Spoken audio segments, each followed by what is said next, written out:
जो starting torque आहे तो ड्रॉप कधी होतो, ज्यावेळेस ऑक्झिलरी वाइंडिंग ही डिस्कनेक्ट होते.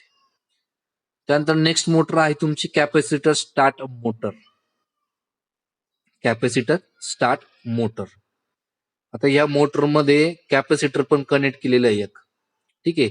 आणि ऑक्झिलरी वाइंडिंग सिरीज मध्ये परत काय आहे तुमचं सेंट्रिफ्युगल स्विच. कन्स्ट्रक्शन मध्ये बघा काय काय दिसतंय. 2 वाइंडिंग दिसत आहे, एक मेन वाइंडिंग, एक ऑक्झिलरी वाइंडिंग. ऑक्झिलरी वाइंडिंगच्या सिरीज मध्ये सेंट्रिफ्युगल स्विच आहे आणि त्याच ऑक्झिलरी वाइंडिंगच्या सिरीज मध्ये कॅपॅसिटर दिलेला आहे.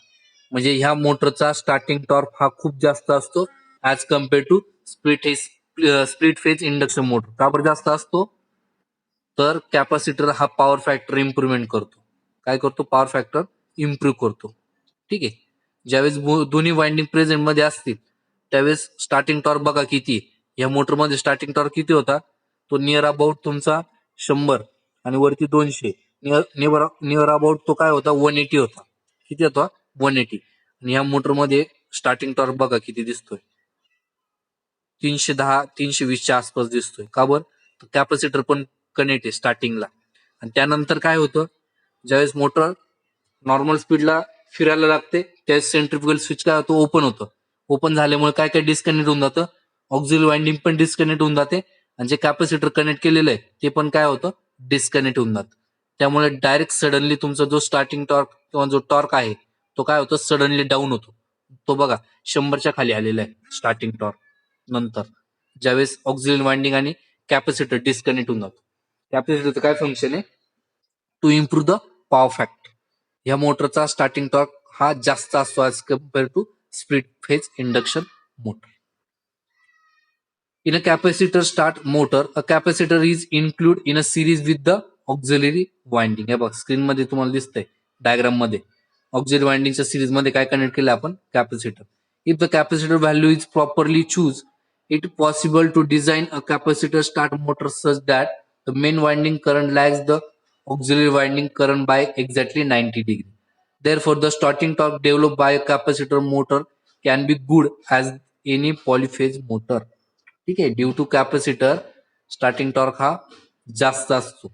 कशामुळे, presence of capacitor. The need of external capacitor makes the capacitor start motor somewhat more expensive than the split phase induction motor.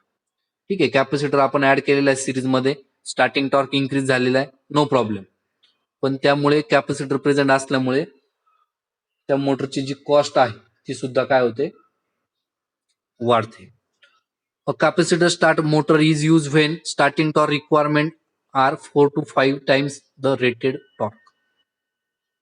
आता ज्या केसमध्ये आपल्याला स्टार्टिंग टॉर्क हा जास्त लागतो, एकदम जर ऍप्लिकेशन मध्ये आपल्याला यूज करायचा आहे, सपोज फॅन आहे, तुम्ही फॅनचं जर कधी ऑब्झर्व जर केलं तर फॅन मध्ये कॅपॅसिटर कनेक्ट केलेला असतो आणि ज्यावेळेस कॅपॅसिटर जर खराब झाला, डिस्चार्ज झाला, तर त्यावेळेस तुमचा फॅनचा स्पीड हा ऑटोमॅटिक कमी होतो.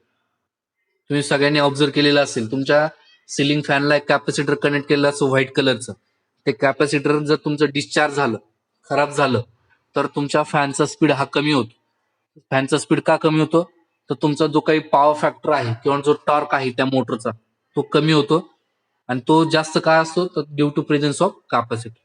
ज्या केसमध्ये आपल्याला स्टार्टिंग टॉर्क जास्त लागतो अशा केसमध्ये आपण ही मोटर यूज करतो, जेणेकरून त्या कॅपॅसिटर मुळे आपल्याला 4 to 5 times जास्त टॉर्क भेटेल as compare to normal torque. The capacitor is use only during the starting. ठीक आहे ना. ज्यावेळेस हा सेंट्रिफ्युगल स्विच ज्यावेळेस ओपन होतो त्यावेळेस कॅपॅसिटर आणि ऑक्झिलरी वाइंडिंग सुद्धा काय होते, डिस्कनेक्ट होतो. त्यामुळे त्याला आपण काय म्हटलंय, it is only during the starting. It's duty cycle is very intermediate. Thus, an expensive and relatively small AC electrolyte type capacitor can use for all capacitor start motor. या टाईपचं इलेक्ट्रोलाइट टाईपचं capacitor आपण general use करतो, जेणेकरून तो आपण economically पण असेल प्राइसच्या दृष्टीने आणि टॉर्क पण आपल्याला भेटेल जेवढं गरजेचं आहे तेवढं. ठीक आहे. त्यानंतर नेक्स्ट टाईपची मोटर आहे capacitor start capacitor run induction motor. आता यामध्ये काय काय दिसतंय बघा, सिंगल पीसीसी सप्लाय, त्यानंतर मेन वाइंडिंग आहे, ऑक्झिलरी वाइंडिंग आहे. ऑक्झिलरी वाइंडिंगला तुमचं एक कॅपॅसिटर कनेक्ट केलेलं आहे, रन कॅपॅसिटर. त्यानंतर त्याच्या पॅरल मध्ये स्टार्ट कॅपॅसिटर आहे आणि एक सेंट्रिफ्युगल स्विच आहे. ठीक आहे. बोथ कॅपॅसिटर ज्यावेळेस प्रेझेंट असतात त्यावेळेस तुमचा स्टार्टिंग टॉर्क चांगला आहे. पण ह्या मोटरमध्ये एक ऍडव्हान्टेज आहे, कॅपॅसिटर स्टार्ट कॅपॅसिटर रन तिच्या नावातच आहे की एक जो कॅपॅसिटर आहे रन कॅपॅसिटर, तुमच्या डायग्राम मध्ये रन कॅपॅसिटर दिसतोय ना, तो कॅपॅसिटर स्टार्टिंगला पण मोटरमध्ये प्रेझेंट असतो आणि रनिंग कंडिशनला पण मोटरमध्ये सर्किटमध्ये प्रेझेंट असतो. फक्त जो स्टार्ट कॅपॅसिटर दिसतोय ना, तो स्टार्ट कॅपॅसिटर रनिंग स्टार्टिंगला प्रेझेंट असतो आणि रनिंग कंडिशनला नॉर्मल स्पीडला मोटर रन झाल्यानंतर तो डिस्कनेक्ट होऊन जातो. सर्किटमध्ये काय काय प्रेझेंट असतं, फक्त तुमचा हा रनिंग कॅपॅसिटर मेन वाइंडिंग. ठीक आहे. तर आता the split phase and capacitor star motor are designed to satisfy the rated load requirement. They have low power factor at the rated speed. ते दोन्ही मोटर जे आहे त्यांचा पॉवर फॅक्टर हा कमी असतो. का बरं? तर ते जे काही कॅपॅसिटर यूज केलाय तो फक्त स्टार्टिंगला असतो. रनिंग कंडिशनला कॅपॅसिटर काय होऊन जातो, डिस्कनेक्ट होऊन जातो. पण या मोटरमध्ये कॅपॅसिटर हा रनिंग कंडिशनला सुद्धा काय असतो, प्रेझेंट असतो. The lower the power factor the higher the power input for the same power factor. The efficiency of single phase motor is lower than that of polyphase induction motor. This motor requires two capacitors. It is also known as the two value capacitor motor.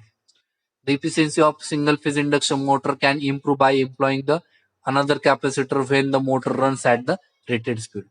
ज्यावेळेस motor rated स्पीडला फिरते त्यावेळेस सुद्धा तो तुमचा capacitor काय असतो, एक capacitor connected असतो. This lead to develop the capacitor start capacitor run motor. One capacitor is selected on the basis of starting torque requirement and when other capacitor is picked for the running performance. एक capacitor स्टार्टिंगला torque improve करतो आणि दुसरा capacitor रनिंगचा torque improve करतो. त्यामुळे ह्या मोटरचा starting आणि रनिंग टॉर्क हा कॉन्स्टंट आहे. The start capacitor is of the electrolyte type. कोणत्या टाईपचा असतो तो, electrolyte. The run capacitor of an AC oil type. दुसरा कोणता असतो, ऑइल टाईप असतो. Both windings are active at the rated speed. The run capacitor can be selected to make the winding current truly quadrate with the each other. ठीक आहे. तर या मोटरमध्ये एक गोष्ट लक्षात राहू द्या फक्त, की जो कॅपॅसिटर आहे, दोन कॅपॅसिटर आहे, एक रन कॅपॅसिटर आणि स्टार्ट कॅपॅसिटर. कॅपॅसिटर फक्त रनिंगला सर्किटमध्ये प्रेझेंट असतो. त्यानंतर सेंट्रिफ्युगल स्विच ओपन होतं, स्टार्ट कॅपॅसिटर निघून जातं. मग रनिंग मध्ये फक्त कोणता असतो, रन कॅपॅसिटर. त्यामुळे ह्या मोटरचा एक ऍडव्हान्टेज आहे, या मोटरचा starting torque as well as running torque हा as compared to split phase induction motor आणि कॅपॅसिटर स्टार्ट इंडक्शन मोटर पेक्षा काय जास्त आहे. या मोटरच्या नावातच दिलेले capacitor start capacitor run. Capacitor स्टार्टिंगला पण असतो आणि कॅपॅसिटर रनिंगला पण असतो. त्यामुळे टॉर्क स्पीड कॅरेक्टरिस्टिक जर आपण तिघांची कंपेअर जर केली, या मोटरचा जो टॉर्क आहे तो थ्रूआउट कॉन्स्टंट आहे, स्टार्टिंगला पण आणि रनिंगला पण. ठीक आहे.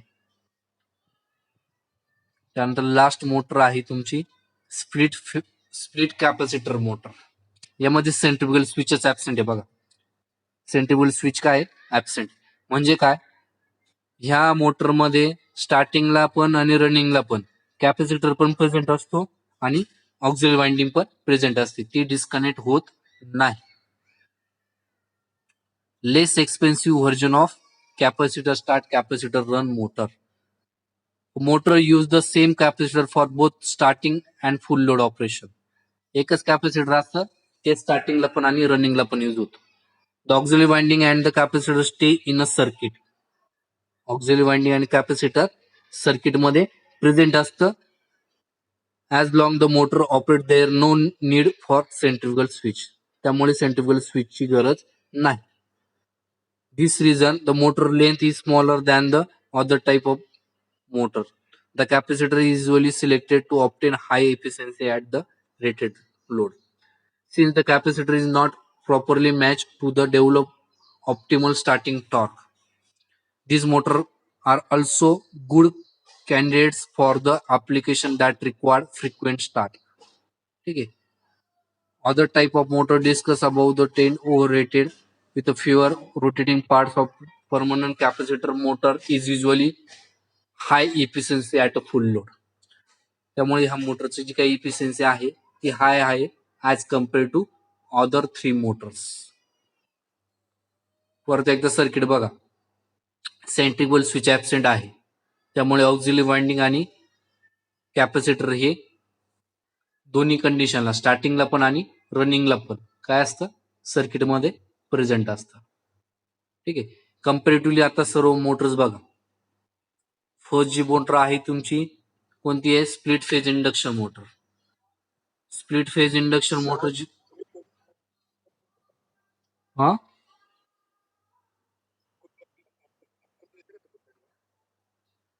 लेक्चरचा टाइम किती असतो रे, तुम्ही किती वाजता जॉईन करताय?